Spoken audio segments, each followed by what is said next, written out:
औज़ुबिल्लाहिमिनश्शैतानिर्रजीम बिस्मिल्लाहिर्रहमानिर्रहीम। जी स्टूडेंट, आज हम बात करने जा रहे हैं इंटर मालिक्यूलर फोर्सेस की। इंटर मालिक्यूलर फोर्सेस कैसे प्रोड्यूस होती हैं और इंटर मालिक्यूलर फोर्सेस का रोल क्या है मालिक्यूल की मुख्तलिफ फ़िज़िकल प्रॉपर्टीज़ पर। उनको हम क्या बात फ़िज़िकल प्रॉपर्टीज़ पर, इवन केमिकल प्रॉपर्टीज़ पर भी। तो इंटर मालिक्यूलर फोर्सेस क्या होती हैं, कैसे प्रोड्यूस होती हैं और इनका क्या अफेक्ट है फिज़िकल प्रॉपर्टीज़ ऑफ मॉलिक्यूल पर। तो स्टूडेंट, सबसे पहले हम ये बात करेंगे कि इंटर मॉलिक्यूलर फोर्सेस और बॉन्ड के दरमियान डिफरेंस क्या है। हमें पता है कि एटम जो है वो कंबाइन करके क्या बनाते हैं, मॉलिक्यूल बनाते हैं। तो उनके दरमियान क्या चीज़ बनती है, बॉन्ड बनता है। अगर हम बात कर लेते हैं, फॉर एग्जांपल मैं बात करता हूँ HCl के मॉलिक्यूल की, तो हम कहते हैं कि हाइड्रोजन क्या है, आपके पास एक एटम है, ठीक है। हाइड्रोजन एटम का एक इलेक्ट्रॉन है, वो क्लोरीन के साथ इसको शेयर करके क्या चीज़ बना लेता है, कोवलेंट बॉन्ड बना लेता है। ये जो चीज़ है इसको हम कोवलेंट बॉन्ड कहते हैं और इसी को अपकमिंग क्लासेस के अंदर इंट्रा मॉलिक्यूलर फोर्सेस भी कहा जाता है, ठीक है। Intra INTRA intra molecular forces या केमिकल बॉन्ड, ठीक हो गया। अब एटम के दरमियान कौन सा बॉन्ड बनना है, केमिकल बॉन्ड बनना है। अब इसी तरह एक और मॉलिक्यूल है, वो भी किस चीज़ का होगा, HCl का ही है, वो भी इसी तरह मौजूद है। तीसरा मॉलिक्यूल भी है HCl का, वो भी इसी तरह मौजूद है। तो मतलब एटम के दरमियान क्या चीज़ बनती है, केमिकल बॉन्ड बनता है। अब ये जो आपके पास एक मॉलिक्यूल बन गया, ये दूसरा मॉलिक्यूल बन गया, ये तीसरा मॉलिक्यूल बन गया। इन केमिकल बॉन्ड्स के अलावा इन मॉलिक्यूल में जो फोर्सेस ऑफ अट्रैक्शन पाई जाएंगी, मतलब इस मॉलिक्यूल और इसके दरमियान जो फोर्सेस ऑफ अट्रैक्शन होंगी, सिमिलरली इस मॉलिक्यूल और इस मॉलिक्यूल के दरमियान जो फोर्सेस ऑफ अट्रैक्शन होंगी, उनको हम क्या कहेंगे, इंटर मॉलिक्यूलर फोर्सेस कहेंगे।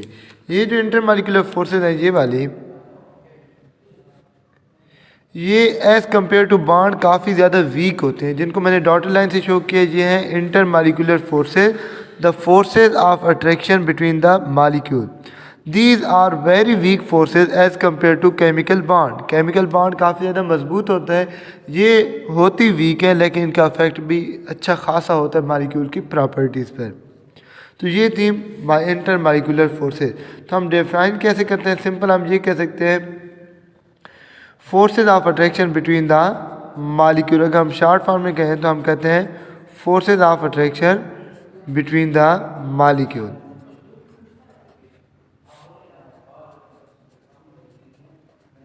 ठीक हो गया जी।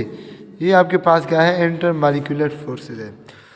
अब इंटर मॉलिक्यूलर फोर्सेज की मुख्तलिफ टाइप्स हैं जो कि हमने डिस्कस करनी है।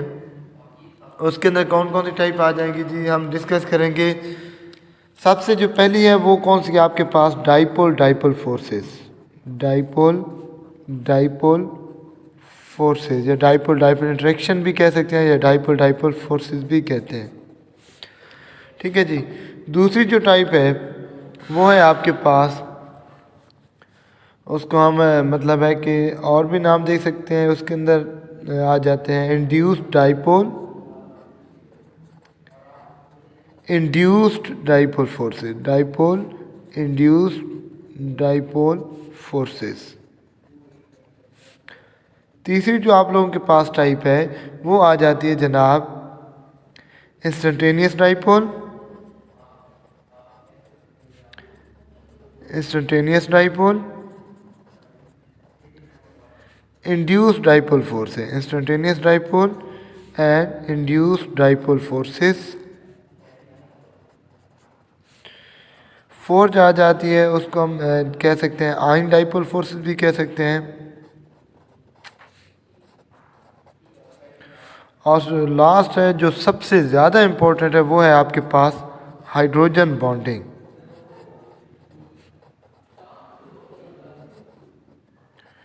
ठीक है जी। अब ये आपके पास क्या है, इंटर मॉलिक्यूलर फोर्स है, मुख्तलिफ इनके नेम्स हैं, मुख्तलिफ टाइप्स हैं। हमारे जो 9th की कोर्स में शामिल हैं वो कौन कौन सी शामिल है, वो है डाइपोल डाइपोल फोर्सेस और वो है hydrogen bonding. So we will discuss only dipole dipole forces and hydrogen bonding, ठीक है जी। ये बहुत सी आपके पास टाइप्स हैं हाइड्रोजन बॉन्डिंग की। तो हम बात सिर्फ दो की ही करते हैं जो कि पोलर में आ जाते हैं। डाइपोल डाइपोल फोर्सेस भी हैं, ये भी पोलर मालिक्यूल में पाई जाती हैं। हाइड्रोजन बॉन्डिंग भी क्या है, ये भी आपके पास पोलर मालिक्यूल के अंदर पाई जाती हैं। तो हमारा सिर्फ जो मेन मकसद है वो इन दोनों तक ही है। तो सबसे पहले हम बात करते हैं डाइपोल डाइपोल फोर्सेस की।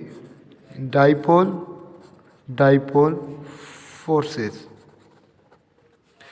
अब डाइपोल का क्या मतलब है? जो वर्ड हम यूज़ कर रहे हैं पोल, पोल का मतलब होता है चार्ज। पोल का क्या मतलब होता है? पोल का मतलब होता है चार्ज। जहाँ पर भी वर्ड पोल यूज़ होता है आपने समझ जाना है कि इसका मतलब क्या है, चार्ज है। डाइपोल से मुराद दो चार्जेस है, मतलब पॉजिटिव और नेगेटिव, तो उसको हम क्या कहते हैं, डाइपोल। एक डाइपोल और फिर दूसरा डाइपोल, उनके दरमियान जो फोर्सेस ऑफ अट्रैक्शन होते हैं उनको हम क्या कहते हैं, डाइपोल डाइपोल फोर्सेस कहते हैं। मैं मिसाल देता हूँ, इसी हाइड्रोजन क्लोराइड की मैं एग्जांपल दे देता हूँ। हाइड्रोजन है और क्लोरीन, इनके दरमियान कोवलेंट बॉन्ड बना हुआ है। आपको पता है कि क्लोरीन की जो इलेक्ट्रोनेगेटिविटी है, इस बॉन्ड पेयर को अपनी तरफ अट्रैक्ट करने की एबिलिटी ज़्यादा है। इस वजह से इस क्लोरीन के ऊपर कौन सा चार्ज आ जाता है, पार्शियल नेगेटिव, और साथ वाले हाइड्रोजन पर क्या आ जाएगा, पार्शियल पॉजिटिव चार्ज आ जाएगा। ठीक है। सिमिलरली क्या होगा कि जो दूसरा मॉलिक्यूल होगा HCl का, अब इस हाइड्रोजन पर भी होगा पार्शियल पॉजिटिव और इस क्लोरीन पर होगा पार्शियल नेगेटिव। मैं तीसरा मॉलिक्यूल भी ड्रा कर लेता हूँ कि हाइड्रोजन पर पार्शियल पॉजिटिव है और क्लोरीन पर पार्शियल नेगेटिव है। क्यों पार्शियल पॉजिटिव और नेगेटिव चार्ज है, ये हम पहले बॉन्ड वाले चैप्टर में, बॉन्ड वाले टॉपिक में बात कर चुके हैं। क्लोरीन की इलेक्ट्रोनेगेटिविटी ज़्यादा है, तो ये इस इलेक्ट्रॉन पेयर को, ये जो बॉन्ड है इसको अपनी तरफ ज़्यादा अट्रैक्ट करता है, जिसकी वजह से इसके ऊपर पार्शियल नेगेटिव चार्ज आ जाता है और हाइड्रोजन पर पार्शियल पॉजिटिव चार्ज आ जाता है। ठीक है जी। अब पोल का मतलब होता है चार्ज। पोल का मतलब होता है चार्ज। यहाँ पर देखें तो कितना चार्ज आ चुका है, यहाँ पर आपके पास अगर आप देखें तो ये एक पोल हो गया पॉजिटिव और ये दूसरा पोल हो गया, तो ये क्या बन गया आपके पास, ये बन गया डाइपोल। अब ये भी आपके पास क्या है, एक पार्शियल पॉजिटिव है एक पार्शियल नेगेटिव, तो ये भी क्या बन गया, डाइपोल डाइपोल। अब डाइपोल के दरमियान एक मॉलिक्यूल के पार्शियल नेगेटिव और दूसरे मॉलिक्यूल के पार्शियल पॉजिटिव, इनके दरमियान जो फोर्सेस ऑफ अट्रैक्शन डेवलप होंगी, इनको हम क्या कहेंगे, dipole dipole forces of attraction. Similarly इस दूसरे मॉलिक्यूल के पार्शियल नेगेटिव और तीसरे मॉलिक्यूल के पार्शियल पॉजिटिव के दरमियान जो फोर्सेस ऑफ अट्रैक्शन डेवलप होंगी ड्यू टू अपोजिट चार्जेस, इनको हम क्या नाम देंगे, इनको हम नाम देंगे डाइपोल डाइपोल फोर्सेस का। एक मॉलिक्यूल के पार्शियल नेगेटिव और दूसरे मॉलिक्यूल के पार्शियल पॉजिटिव के दरमियान जो फोर्सेस ऑफ अट्रैक्शन डेवलप होंगी उसको हम क्या नाम देंगे, डाइपोल डाइपोल फोर्सेस। डिफाइन हम कैसे करेंगे, the intermolecular forces that are present between the partial negative atom of first molecule and partially positive atom of the second molecule are called dipole dipole forces. यानी कि एक molecule के partial negative और दूसरे molecule के partial positive के दरमियान जो फोर्सेस ऑफ अट्रैक्शन डेवलप हो जाती हैं उसको हम क्या नाम देंगे, डाइपोल डाइपोल फोर्सेस। एक मॉलिक्यूल और दूसरा मॉलिक्यूल, अब ये मॉलिक्यूल के दरमियान, ये पूरा मॉलिक्यूल है और ये भी मॉलिक्यूल है, अब दो मॉलिक्यूल के दरमियान जो फोर्स ऑफ अट्रैक्शन है तो इसको हम क्या नाम देते हैं, dipole dipole forces of attraction देते हैं। और ये किसके अंदर पाई जाती हैं, ये पोलर मॉलिक्यूल्स के अंदर पाई जाती हैं। Dipole dipole forces exist in the polar molecule. ठीक है जी, ये थी आपके पास क्या चीज़, dipole dipole forces of attraction. उसके बाद हम बात करते हैं हाइड्रोजन बॉन्डिंग की। हाइड्रोजन बॉन्डिंग की बेसिकली आपके पास दो कंडीशंस होती हैं। कौन कौन सी, पहली जो कंडीशन ये है, जैसे कि नाम से है हाइड्रोजन बॉन्डिंग, तो यहाँ पर पार्शियली पॉजिटिव हाइड्रोजन का होना ज़रूरी है। पार्शियल पॉजिटिव हाइड्रोजन का होना ज़रूरी है। ठीक है जी। और दूसरी तरफ कौन सी चीज़ हो, पार्शियल पॉजिटिव अगर हाइड्रोजन है तो ये पहली कंडीशन तो उसने फुलफ़िल कर ली, लेकिन जिस तरह अब HCl है, अब इसके अंदर भी पार्शियली पॉजिटिव हाइड्रोजन है लेकिन इसके दरमियान डाइपोल डाइपोल फोर्सेस हैं, क्योंकि दूसरी कंडीशन फुलफ़िल नहीं कर रहा। अब दूसरी कंडीशन क्या है कि हाईली इलेक्ट्रोनेगेटिव एलिमेंट हो। दूसरा जो इसके साथ एलिमेंट हो वो कौन सा हो? हाईली इलेक्ट्रोनेगेटिव हो। क्या हो? Highly electronegative. हाईली इलेक्ट्रोनेगेटिव से मुराद है कि जिसकी इलेक्ट्रोनेगेटिविटी काफ़ी ज़्यादा हो, और इसके अंदर मोस्टली 3 एलिमेंट्स ही आ जाते हैं, जिसके अंदर आ जाता है नाइट्रोजन आ जाता है, ऑक्सीजन आ जाता है और फ्लोरीन आ जाता है।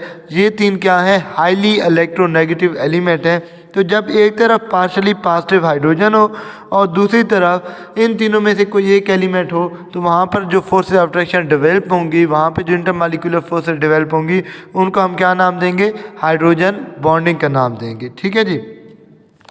अब इसी को हम डिफाइन कैसे करते हैं? The intermolecular forces between, the intermolecular forces between कौन सी चीज़? Partially positive hydrogen atom, partially positive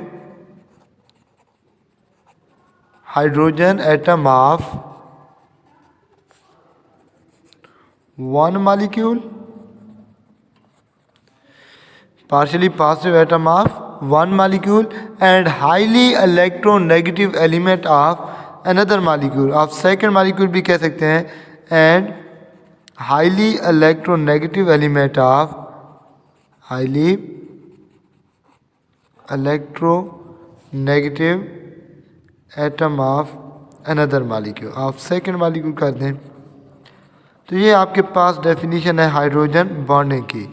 The intermolecular forces between the partially positive hydrogen atom of one molecule and highly electronegative atom, मतलब कौन कौन से? नाइट्रोजन, ऑक्सीजन और fluorine of the second molecule, इनके दरमियान जो फोर्सेज ऑफ अट्रैक्शन होंगी उसको हम क्या नाम देंगे? हाइड्रोजन बॉन्डिंग का नाम देंगे। अगर हम बात कर लेते हैं ना इंटरमॉलिक्यूलर फोर्सेस की, ये जो जितनी भी इंटरमॉलिक्यूलर फोर्सेस मैंने लिखी हैं, इन सब से जो सबसे ज़्यादा मजबूत स्ट्रॉन्ग जो इंटरमॉलिक्यूलर फोर्स है वो कौन सी है? हाइड्रोजन बॉन्डिंग है। सबसे ज़्यादा जो स्ट्रॉन्ग है वो कौन सी है? हाइड्रोजन बॉन्डिंग है। अब हाइड्रोजन बॉन्डिंग को हमने डिफाइन किया, अभी हम इसको थोड़ा सा एक्सप्लेन करेंगे किस तरह। हम मुख्तलिफ एग्जाम्पल ले लेते हैं जो हमारे नामी ग्रामी एग्जाम्पल हैं। सबसे पहले हम बात कर लेते हैं हाइड्रोजन फ्लोराइड की।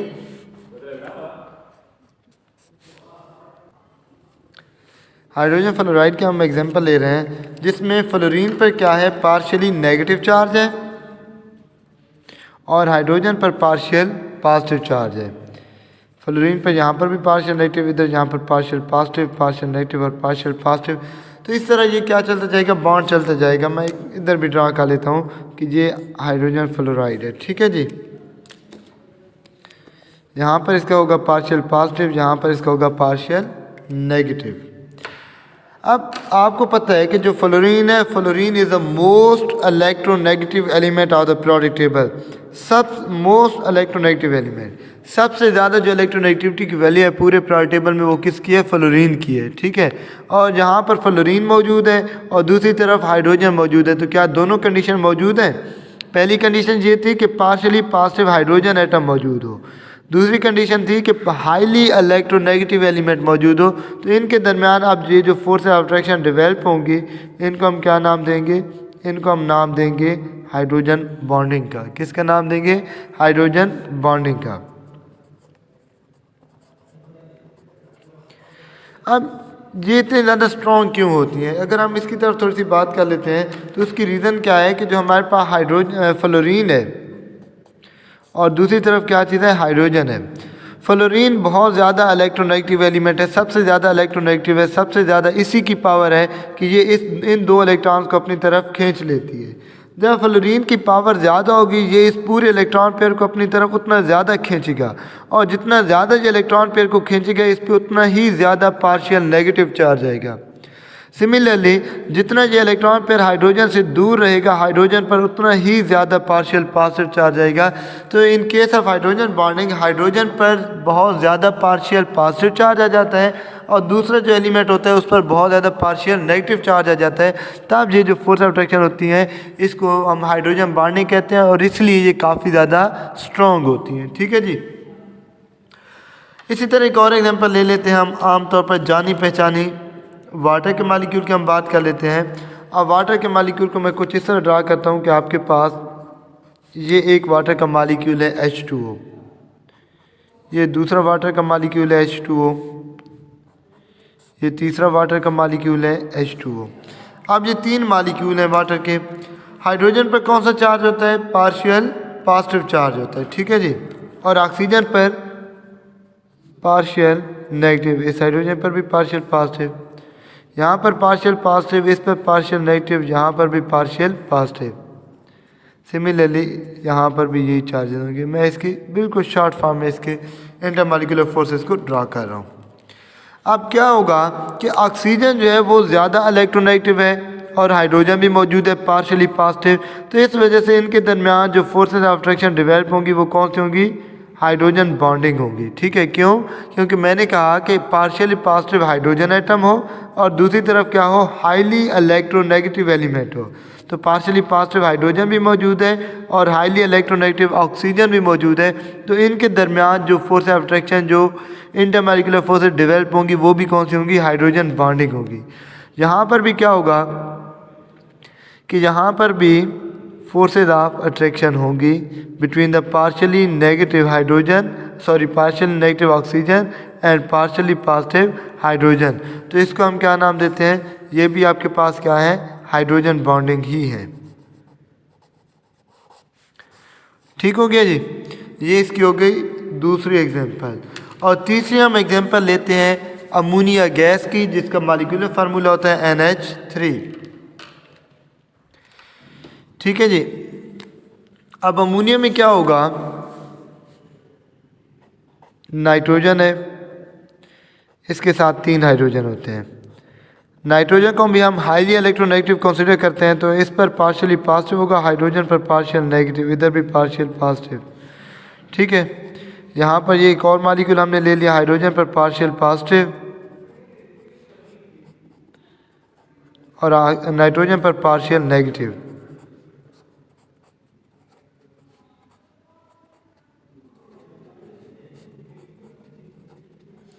ठीक है जी, यहाँ पर पार्शियल नेगेटिव हो गया। अब इनके दरमियान भी क्या होंगी? फोर्सेस ऑफ अट्रैक्शन डेवलप हो जाएंगी, क्योंकि ये पार्शियली पॉजिटिव हाइड्रोजन है और दूसरी तरफ हाईली इलेक्ट्रोनेगेटिव नाइट्रोजन है। तो इनके दरमियान जो फोर्सेस ऑफ अट्रैक्शन डेवलप होंगी उनको भी हम क्या नाम देंगे? हाइड्रोजन बॉन्डिंग का नाम देंगे। ठीक है जी। तो जहन में आप एक निशानी जहन में रख लें कि जहाँ कहीं पर भी आपको NH मॉलिक्यूल कहीं पर मिले या OH कहीं पर मिले, ठीक है, या HF मिल जाए, लेकिन HF बहुत ही कम मिलेगा क्योंकि फ्लोरीन एक ही बॉन्ड बनाती है। तो अगर यहाँ पर नाइट्रोजन भी मौजूद हो, हाइड्रोजन भी मौजूद हो, ऑक्सीजन मौजूद हो या हाइड्रोजन मौजूद हो, तो वहाँ पर कौन सी चीज़ होगी? Hydrogen bonding. जिस कंपाउंड के अंदर भी OH मौजूद है वहाँ पर लाजमी तौर पर हाइड्रोजन बॉन्डिंग एग्जिस्ट करेगी। सिमिलरली NH मौजूद होगा तो तब वहाँ पर भी हाइड्रोजन बॉन्डिंग एग्जिस्ट करेगी। Hydrogen bonding is the strongest intermolecular forces, सबसे ज़्यादा ये मजबूत होती हैं।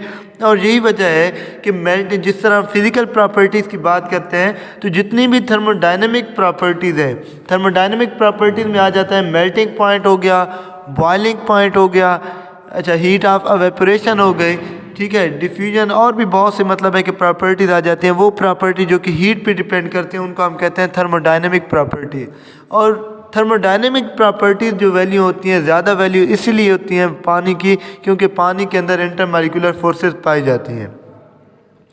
अब ये है कि जो बॉइलिंग पॉइंट है, HCl के जो बॉइलिंग पॉइंट होगा, मैं लिख देता हूँ BP, boiling point of HCl जो है वो कम है वाटर से। क्यों? क्योंकि वाटर के अंदर हाइड्रोजन बॉन्डिंग पाई जाती है जो कि स्ट्रॉन्गेस्ट इंटरमॉलिक्यूलर फोर्सेस है, और HCl के अंदर कौन सी चीज़ पाई जाती है? डाइपोल फोर्सेस पाई जाती हैं। तो इस वजह से जो HCl है वो क्या है? थोड़ा उसका जो बॉइलिंग पॉइंट है वो थोड़ा वीक है एज़ कम्पेयर टू वाटर।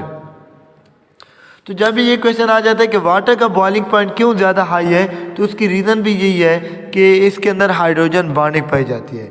एक और बात यहाँ पर बताते चलो कि आपको पता है कि जब हम कोई बनाते हैं, मतलब है कि शरबत वगैरह बनाते हैं, नींबू पानी बनाते हैं, तो क्या होता है कि हम उसके अंदर बर्फ़ डालते हैं। तो जो बर्फ़ होती है, अगर यहाँ पर पानी है, अगर मैं यहाँ पर ड्रा कर लेता हूँ कि पानी है सारा यहाँ पर, तो जैसे हम बर्फ़ डालते हैं तो बर्फ़ जहाँ पर क्या होना शुरू हो जाती है, तैरना शुरू हो जाती है। You can say that ice float on water. जो बर्फ़ है वो पानी के ऊपर तैरती है। अब रीज़न क्या है क्यों बर्फ़ पानी के ऊपर तैरती है? उसकी रीज़न ये है कि पानी के अंदर जो है वो हाइड्रोजन बॉन्डिंग पाई जाती है। अगर मैं एक छोटा सा ये ड्रॉप की बात करता हूँ, यहाँ पर आप वाटर के मॉलिक्यूल क्या होंगे, रैंडमली मूव करते जाएंगे, ठीक है, क्योंकि पानी के मॉलिक्यूल मूव तो कर रहे होते हैं, आज़ाद होते हैं, वो रैंडमली मूव कर रहे होते हैं। अब जैसे जैसे हम टेम्परेचर कम करते हैं, और टेम्परेचर यहाँ पर मैं कहता हूँ लेट्स सपोज ये था 20 डिग्री सेंटीग्रेड, टेम्परेचर कम करते हुए मैं ले आया 4 डिग्री सेंटीग्रेड पर। अब जब टेम्परेचर कम होगा तो पानी के मॉलिक्यूल की जो एनर्जी होगी वो भी कम होगी। अब यहाँ पर ये जितने भी थे, ये क्या थे, आपके पास वाटर के मॉलिक्यूल थे यहाँ पर, और वो सारे क्या थे, रैंडमली मूव कर रहे थे, कोई उनके दरमियान तरतीब नहीं थी, क्योंकि उनके दरमियान इंटरमॉलिक्यूलर फोर्सेस नो डाउट मौजूद हैं, लेकिन टेम्परेचर हाई है तो उनकी काइनेटिक एनर्जी भी काफ़ी ज़्यादा हाई है। लेकिन जब यही मॉलिक्यूल टेम्परेचर कम होगा तो ये खुद को अरेंज करेंगे। जब खुद को अरेंज करेंगे, जब टेम्परेचर कम होगा तो मॉलिक्यूल की काइनेटिक एनर्जी भी कम होगी।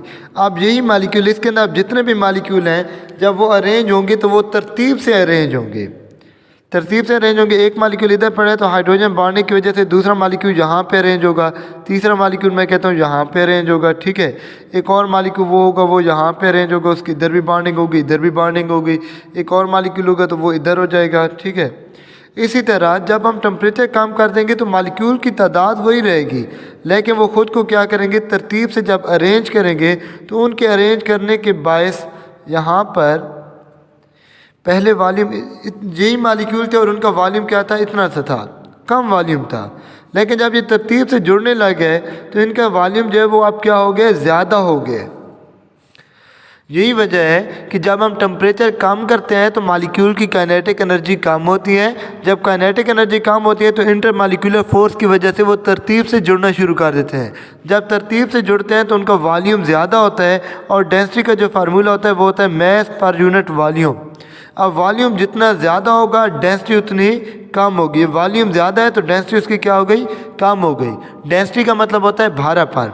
यही वजह है कि जो बर्फ़ होती है वो पानी से हल्की होती है, ठीक है जी। तो हम सिंपली इसका आंसर ये कह सकते हैं, due to hydrogen bonding the density of ice is less than water. Due to hydrogen bonding density of ice is less than water, that's why ice float on water. ठीक है जी, ये तो हो गया इसका सिंपल सा आंसर। और रीज़न आपको बताइए कि हाइड्रोजन बॉन्डिंग की वजह से टेम्परेचर कम होता है तो मॉलिक्यूल तरतीब से जुड़ना शुरू कर देते हैं, और जब वो तरतीब से जुड़ते हैं तो उनके दरमियान क्या हो जाता है, वॉल्यूम उनका बढ़ जाता है, और वॉल्यूम बढ़ता है तो डेंसिटी ऑटोमेटिकली कम होती है। तो ये इसकी दूसरी प्रॉपर्टी हो गई, ठीक है। इसके अलावा बहुत से हमारे जो बायोलॉजिकल कंपाउंड होते हैं, जिस तरह डीएनए है, तो उसके अंदर भी हाइड्रोजन बॉन्डिंग पाई जाती है, जिसकी वजह से वो अरेंज होता है। तो ये इसके मुख्तलिफ फिजिकल प्रॉपर्टीज़ पे अफेक्ट है हाइड्रोजन बॉन्डिंग का। सबसे जो मेन अफेक्ट है वो थर्मोडायनेमिक पैरामीटर पर, थर्मोडायनेमिक प्रॉपर्टी यानी melting point, boiling point, heat of evaporation, उन चीज़ों पर इफेक्ट है कि जिन मॉलिक्यूल के दरमियान हाइड्रोजन बॉन्डिंग होती है उनकी फिजिकल प्रॉपर्टीज यानी कि उनके मेल्टिंग पॉइंट, बॉइलिंग पॉइंट भी हाई होते हैं। और second one is that ice float on water due to hydrogen bonding, ठीक है जी। तो ये था affect of hydrogen bonding on the various properties of the molecule. और ये था हमारा आज का टॉपिक, जिसमें हमने बात की डाइपोल इंटरेक्शन की और हाइड्रोजन बॉन्डिंग की। ओके जी, अल्लाह हाफिज़, थैंक यू सो मच।